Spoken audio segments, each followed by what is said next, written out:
रोजगार मिलेगा, पैसा कमाएंगे, घर परिवार चलेगा, यह सोचकर प्लांट या फैक्ट्री लगाने के लिए लोग अपनी जमीनें तो दे देते हैं, लेकिन कंपनियां उन्हें धोखा देती हैं। ऐसा ही एक धोखा हिमाचल वासियों के साथ हुआ। एसीसी व अंबुजा सीमेंट कंपनी ने सोलन के दाड़ला घाट और बिलासपुर के बरमाड़ा में लगे अपने सीमेंट प्लांट 15 दिसंबर 2022 को बंद कर दिए।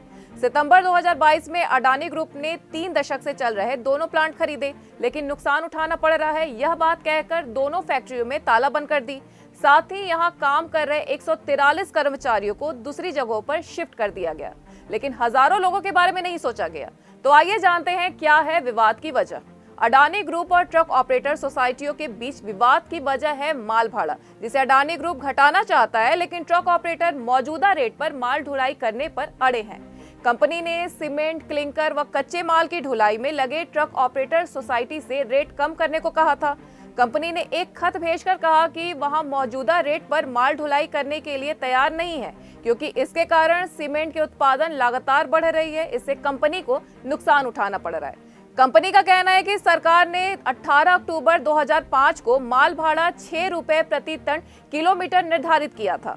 सोसाइटी को इसी रेट पर माल ढुलाई करनी होगी। वही ट्रक सोसाइटी का कहना है कि वर्ष 2019 से माल भाड़ा बढ़ना देय है, लेकिन कंपनी 6 रुपए रेट पर अड़ी है। सरकार ने जब माल भाड़े का रेट तय किया था तब कहा था कि जब डीजल के रेट बढ़ेंगे तो उसी अनुपात में माल भाड़ा भी बढ़ेगा। यही पेच फंसा हुआ है। विवाद सुलझाने को दोनों जिलों के डीसी ने कंपनी प्रबंध से बैठक की। 8 दौर की बैठक भी हो चुकी है, लेकिन विवाद का कोई हल नहीं निकला। ऐसे में सरकार ने इस विवाद का हल निकालने के लिए हिमकॉन कंपनी को बतौर कंसल्टेंट हायर किया।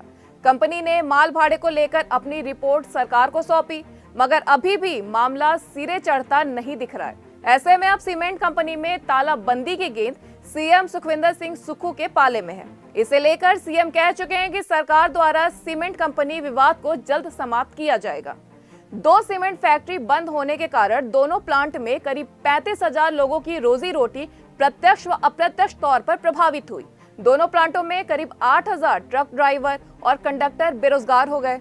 इसी तरह सीमेंट प्लांट में काम करने वाले लगभग 2,000 श्रमिक भी घर बैठने को मजबूर हैं। अब प्रश्न ये उठता है कि आखिर कब तक कंपनी और ट्रक ऑपरेटर के बीच हुए इस विवाद से प्रत्यक्ष व अप्रत्यक्ष तौर पर जो कामगार प्रभावित हो रहे हैं, जिन 35,000 लोगों की रोजी रोटी पर इसका असर हो रहा है, उनका जिम्मा कौन उठाएगा? क्या सरकार कोई ठोस कदम उठाएगी या फिर ये सिलसिला यूं ही चलता रहेगा? N1 लाइव की ये खास रिपोर्ट।